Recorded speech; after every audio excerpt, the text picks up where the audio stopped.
ஊழல் குற்றச்சாட்டில் சேலம் பெரியார் பல்கலைக்கழக துணைவேந்தர் ஜெகநாதன் ஊழல் வழக்கில் கைது செய்யப்பட்ட நிலையில் இன்று விசாரணைக்கு பேராசிரியர்கள் சுப்பிரமணிய பாரதி, ஜெயராமன் ஆகியோர் கருப்பூர் காவல் நிலையத்தில் ஆஜராகியுள்ளனர். கூடுதல் தகவலுடன் இணைகிறார் செய்தியாளர் கோகுல். விவரம் என்ன? எதற்காக பேராசிரியர்கள் ஆஜராகியிருக்காங்க? பெரியார் பல்கலைக்கழகத்தினுடைய பேராசிரியர் மற்றும் பதிவாளர் மேலும் சிலர் இணைந்து பூட்டர் பவுண்டேஷன் என்ற தனியார் நிறுவனம் தொடங்கி அதில் முறைகேடில் ஈடுபட்டதாக புகார் எழுந்தது.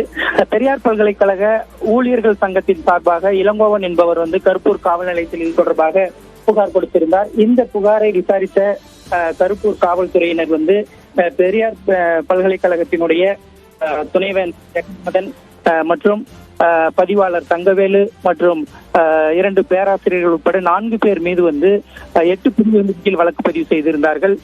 கூட்டு சதி, முறைகேடு உள்ளிட்ட பிரிவுகளிலும் SC/ST வன்கொடுமை தடுப்பு சட்டத்தின் கீழ் வழக்கு பதிவு செய்யப்பட்டிருந்தது.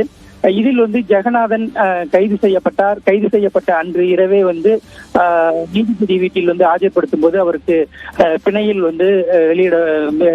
பிணையில் அவரை விடுதலை செய்தார்கள். அவருக்கு நிபந்தனை ஜாமீன் வழங்கப்பட்டிருந்தது. அந்த நிபந்தனையின்படி சேலம் மாநகரில் இருக்கக்கூடிய காவல் உதவி ஆணையாளர் அலுவலகத்தில் தினந்தோறும் கையெழுத்திட வேண்டும் என்று அவருக்கு நிபந்தனை வழங்கப்பட்டிருந்தது. அவர் ஒரு நாள் கையெழுத்து போட்ட உடனேயே அவருக்கு உடல்நிலை பாதிப்பு ஏற்பட்டு தனியார் மருத்துவமனையில் தற்பொழுது தீவிர சிகிச்சை பெற்று வருகிறார். இந்த பூட்டர் பவுண்டேஷன் நிறுவனம் தொடர்பாக தொடர்ந்து காவல்துறையினர் விசாரணை நடத்தி வந்தார்கள்.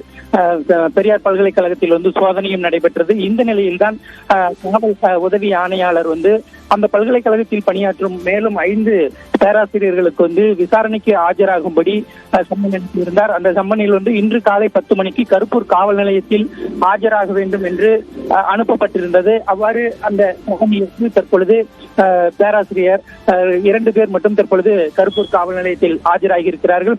3 பேர் வருவார்கள் என எதிர்பார்க்கப்படுகிறது. உங்களுடைய விரிவான தகவலுக்கு நன்றி கோகுல்.